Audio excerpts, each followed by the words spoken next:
1970년대 부사관이 힘든 이유. 첫 번째, 징집형 일반하사 제도로 강제 임용. 1970년대 초반까지 운영된 가장 독특한 제도가 바로 일반하사 제도였습니다. 1968년부터 1970년까지는 제2군사령부 주관하에 장학생, 소년병, 현역 차출 등으로 하사관을 획득했는데 이 중 가장 부조리했던 것이 징집형 일반하사였습니다. 육군훈련소에 입소한 훈련병 중 일부를 강제로 선발하여 하사관학교에서 6개월 교육을 받게 한 뒤 하사로 임용시켰습니다. 훈련병 신분으로 입소했다가 갑자기 부사관 교육 대상자로 선발되는 순간 본인의 의사와는 상관없이 인생이 바뀌는 것이었습니다. 본인이 지원한 것도 아닌데 갑자기 부사관 교육을 받아야 했고 교육기간도 일반 병사보다 훨씬 길었습니다. 그렇게 임용된 일반 하사들은 병장보다는 조금 많은 월급을 받았지만 정규 하사들과는 비교할 수 없을 정도로 대우가 열악했습니다. 복무기간은 병과 동일한 36개월이었으나 업무와 책임은 부사관이었던 것입니다. 분대장 역할을 수행해야 했고 병사들을 지휘하고 관리해야 했지만 정작 자신은 병과 다를 바 없는 처우를 받았습니다. 1972년부터는 하사관 모집을 확대하여 신병교육 6주 이수 후에 적격자를 선발하는 방식으로 바뀌었고 1973년부터 1975년까지는 입소장병 중에서 하사관을 선발했습니다. 이처럼 부사관 획득 방법이 자주 바뀌면서 일관성이 없었고 이는 부사관 제도 전체의 혼란으로 이어졌습니다. 두 번째, 병과 같은 처우를 받는 일반하사. 일반하사는 말만 하사였지 법적으로는 병으로 분류되었습니다. 이것이 얼마나 모순적인 상황인지는 당시를 경험하지 않은 분들은 이해하기 어려울 것입니다. 급료나 복장도 부사관이 아닌 병과 같은 대우를 받았으며 단지 계급장만 하사였을 뿐입니다. 1980년대까지 일반 하사들은 영내 의무거주를 하며 병장과 큰 차이 없는 생활을 했습니다. 영외거주도 불가능했고 외출 외박 규정도 병과 동일하게 적용받았습니다. 부사관 계급장을 달고도 병사생활관에서 함께 생활하는 것이 일반하사의 현실이었습니다. 일반하사 이하 병이라는 표현이 공식적으로 사용될 정도였으니 하사라는 계급을 달고도 병사 취급을 받는 모순적 상황이었습니다. 이들은 부사관 계급장을 달았지만 부사관으로서의 권위나 자존심을 가질 수 없었고 하급자들을 이끌어야 하는 위치였지만 실질적으로는 병장과 다를 바 없는 신분이었습니다. 특히 문제는 일반 하사가 정규 부사관들과 함께 근무하면서 받는 차별이었습니다. 같은 하사 계급장을 달고 있어도 일반 하사는 영내에서 생활하고 정규 하사는 영외거주를 하는 등 처우 차이가 명확했습니다. 이는 일반 하사들의 사기를 떨어뜨리는 주요 원인이었습니다. 세 번째, 중졸 학력으로도 부사관 임용 가능. 1976년까지 부사관 모집 자격 기준은 중졸 이상이었습니다. 지금으로서는 상상하기 어렵지만 당시만 해도 경제적 여건이 어려워 고등학교 진학률이 낮았기에 중졸 학력자들이 부사관으로 많이 입대했습니다. 창군 당시부터 1976년까지 중졸 이상이면 부사관 임용이 가능했는데 이는 급격히 확대되는 군 조직에 필요한 인력을 채우기 위한 불가피한 조치였습니다. 1977년에 들어서야 비로소 모집 자격이 고졸 이상으로 상향 조정되었는데 이는 부사관의 자질 향상과 전문성 강화를 위한 조치였습니다. 학력 수준이 낮다 보니 전문 기술이나 군사 지식을 습득하는 데 어려움을 겪는 경우가 많았고 특히 복잡한 무기 체계나 통신 장비를 다루는 기술병과에서는 교육에 애를 먹었습니다. 이는 부사관의 전반적인 위상에도 영향을 미쳤습니다. 당시 부사관들은 전문성을 갖춘 간부라기보다는 경력 많은 병사 정도로 인식되는 경우가 많았습니다. 사회적으로도 중졸 학력은 단순 노동직에 종사하는 경우가 많았던 시기라 부사관이 전문직으로 인정받기보다는 공부 못해서 군대나 하는 사람이라는 편견이 있었습니다. 이런 사회적 인식은 부사관들의 자긍심을 떨어뜨렸고 우수 인력의 부사관 지원을 꺼리게 만드는 악순환을 초래했습니다. 네 번째, 극도로 낮은 급여 수준. 1970년 병장의 월급이 900원이었던 시절 라면 한 봉지가 20원, 자장면이 100원, 소주 한 병이 65원, 쌀 반가마니가 2,880원이었습니다. 병장 3달치 월급을 모아도 쌀 반가마니를 사기에 부족한 수준이었으니 부사관이라고 해도 급여는 크게 나을 것이 없었습니다. 박정희 정부가 들어서면서 직업 군인들의 급여는 현실적인 수준으로 인상되었지만 일반 하사를 비롯한 의무 복무 부사관들의 급여는 여전히 처참한 수준이었습니다. 병장의 2배 정도를 받았다고는 하지만 2배라는 것이 1,800원 정도에 불과했으니 실질적으로 생활이 가능한 수준은 아니었습니다. 1970년대 내내 급여는 거의 동결 상태였습니다. 1973년과 1975년 두 번이나 동결되었고 9년 만인 1979년에야 병장 3,800원, 상병 3,300원, 일병 2,900원, 이병 2,600원으로 인상되었습니다. 부사관도 이와 비슷한 비율로 인상되었지만 물가 상승률을 전혀 따라가지 못했습니다.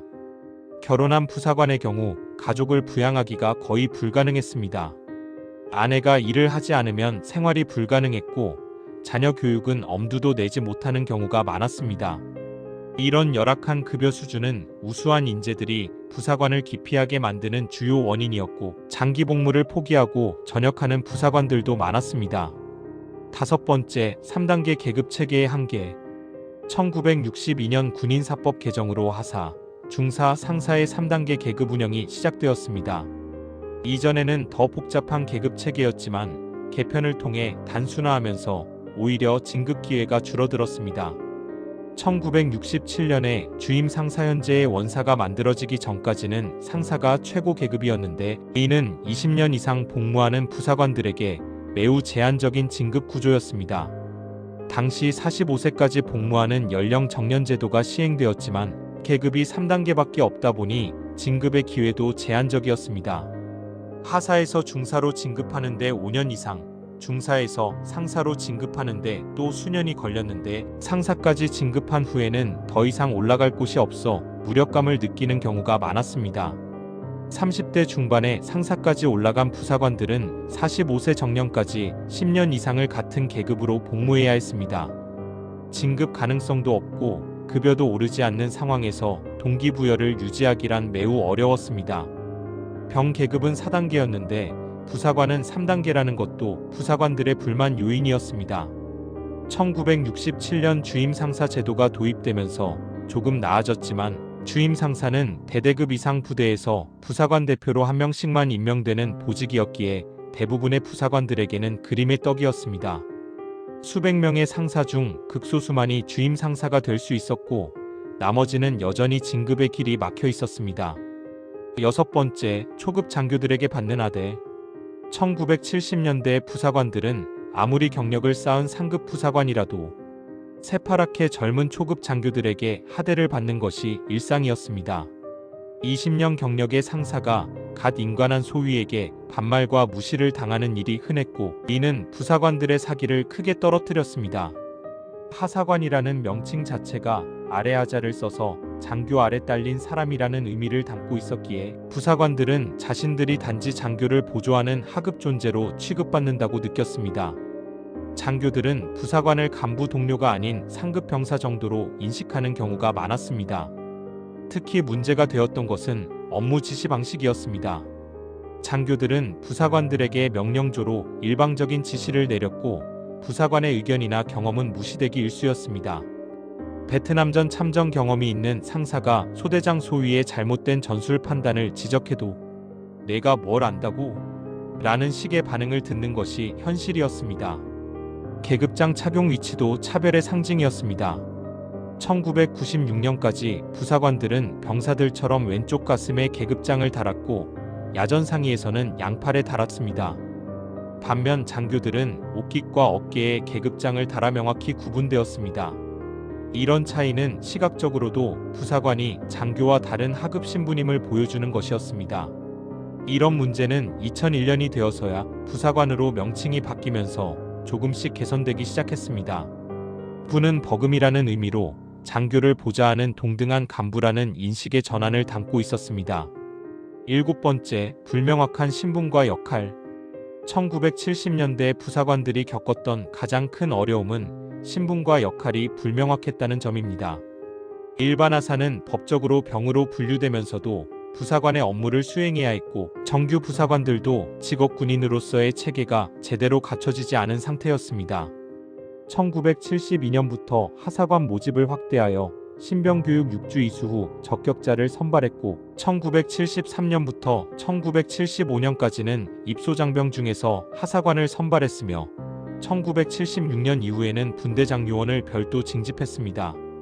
이처럼 부사관 획득 방법이 해마다 바뀌면서 부사관들 스스로도 자신의 정체성과 역할에 혼란을 겪었습니다.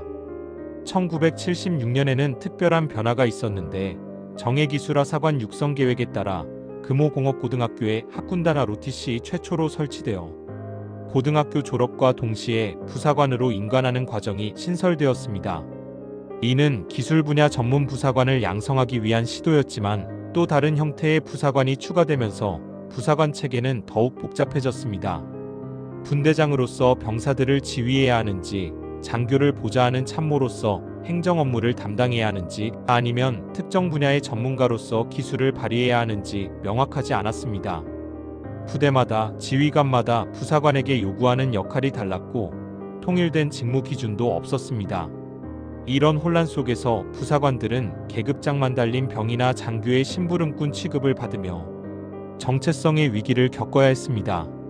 자신이 군대에서 어떤 존재이고 어떤 가치를 창출하는지 명확히 알지 못한 채 복무하는 것은 정신적으로도 큰 고통이었습니다. 특히 문제였던 것은 부사관 교육 체계도 일관성이 없었다는 점입니다. 1962년 제1군 하사관학교가 창설되고 1966년 제2군 하사관학교, 1973년 제3군 하사관학교가 만들어지면서 교육기관은 늘어났지만 교육 내용과 기간이 제각각이었습니다. 어떤 방법으로 입대했느냐에 따라 받는 교육이 달랐고 같은 하사라도 능력 차이가 컸습니다. 1970년대 부사관들은 이처럼 열악한 환경 속에서도 분대장으로서, 전문가로서, 간부로서 묵묵히 임무를 수행하며 국가를 지켰습니다. 불명확한 신분, 낮은 급여, 사회적 편견, 장교들의 하대 속에서도 자신의 자리를 지켰던 그분들이 있었기에 대한민국 국군이 오늘날까지 발전할 수 있었습니다. 당시 부사관으로 복무하신 모든 선배님들께 깊은 감사와 존경을 드립니다. 여러분의 희생과 헌신이 있었기에 지금의 부사관들이 전문 간부로 대우받을 수 있게 되었습니다. 오늘 영상이 도움이 되셨다면 구독과 좋아요 부탁드립니다. 앞으로도 우리 선배님들의 이야기를 계속 전해드리겠습니다. 전우희 기록이었습니다.